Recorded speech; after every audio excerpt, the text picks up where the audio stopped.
A man disappeared one evening without a trace, and 15 years later, he reappeared on his wife's doorstep.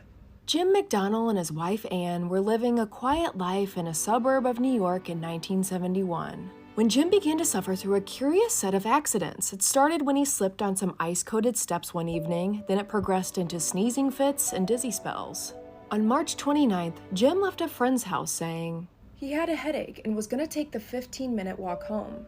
But he never made it back, and at 2 a.m., Jim's wife Ann reported him missing. Detectives searched everywhere, but it was like Jim vanished without a trace. They had no leads, and detectives feared that something awful must have happened on that walk home. For 15 years, Ann McDonnell lived in limbo, not knowing where her husband was or if he was all right. But she never gave up hope that maybe one day she would receive an answer. And she did. One fateful Christmas, there was a knock at Ann's front door. She opened it up to a stunning sight. Her husband, Jim McDonnell, was standing on her doorstep. 15 years after his mysterious disappearance, Jim was home. But how? Where had Jim been the past 15 years?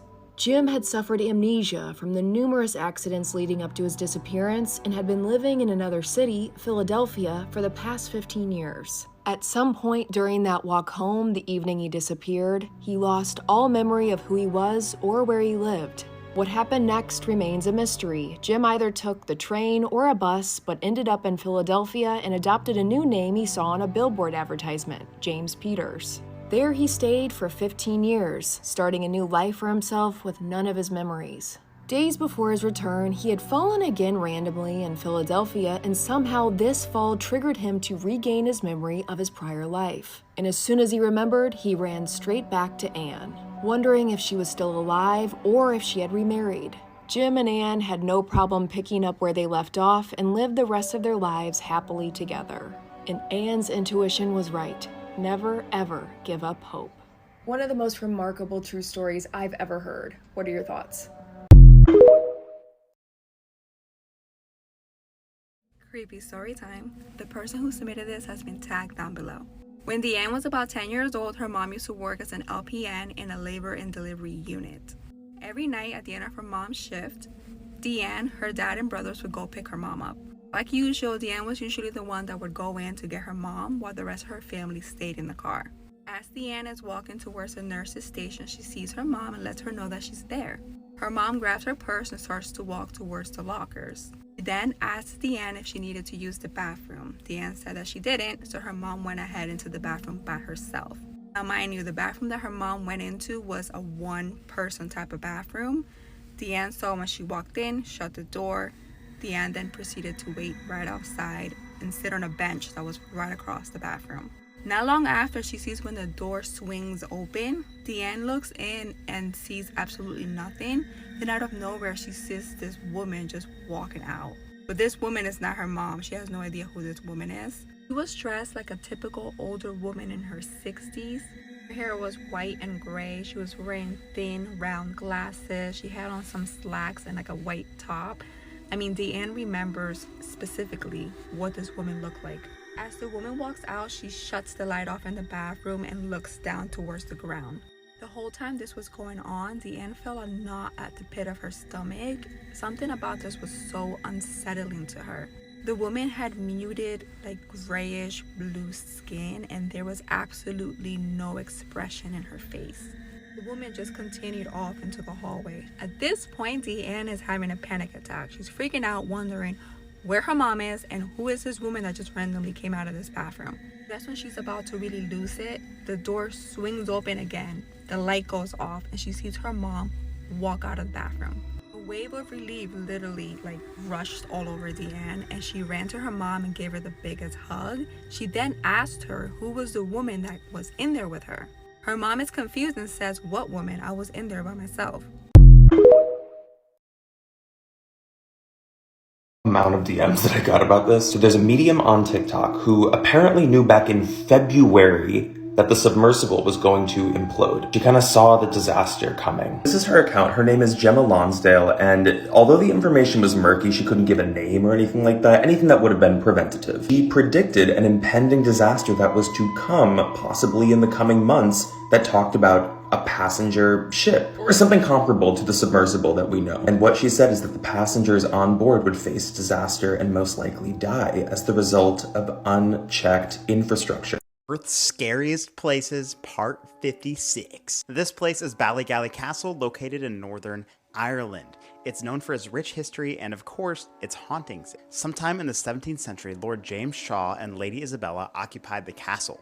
Of course, Lord Shaw wanted a male heir to pass down the kingdom to. After a string of miscarriages and female babies, Lord Shaw was getting increasingly frustrated. He gave Lady Isabella one more chance, and of course, she produced a female baby. Incredibly angry, he decided to lock her in the tower room out of frustration. Eventually, she went crazy. She wasn't allowed to leave the room. The tower was right next to the ocean, and of course, a bunch of rocks below. It got to the point where Lady Isabella couldn't take it anymore. She ended up jumping to her own death.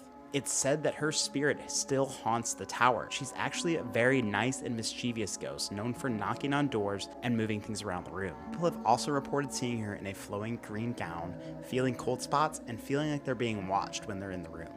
And that's why this is one of 14 years before the Titanic sank, a small-town writer predicted the whole thing in a novel.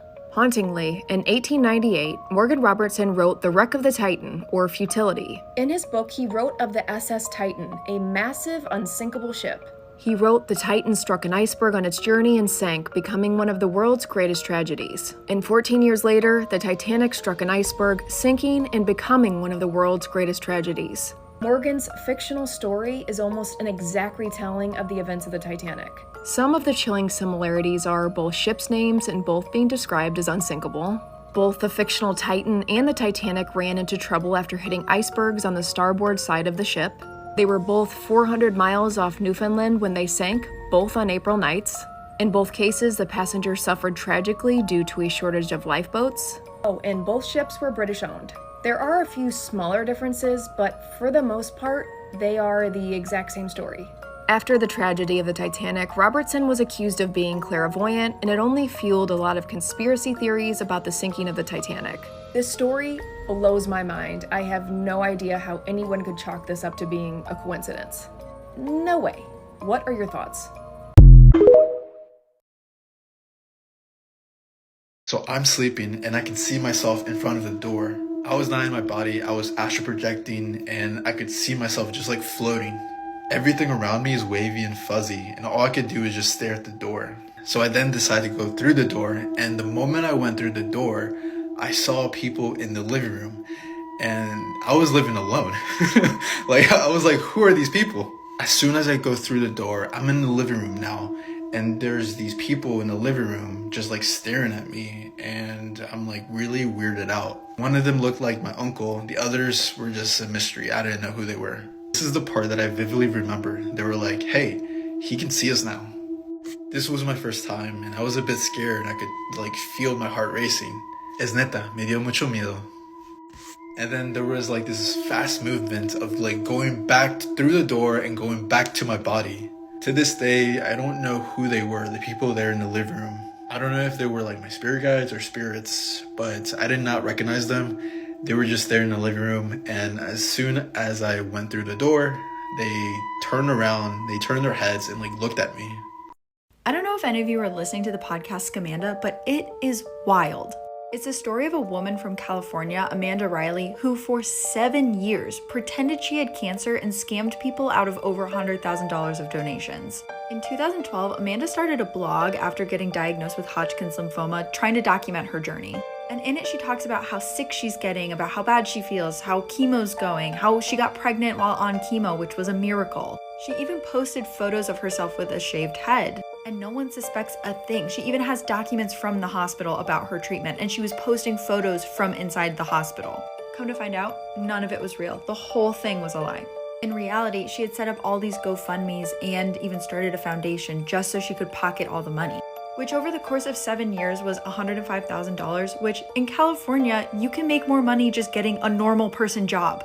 The podcast does a good job of getting into all of this, and it even gets into the weeds on how she stole custody from her new husband's ex-wife over their daughter, and the whole thing is a wild ride.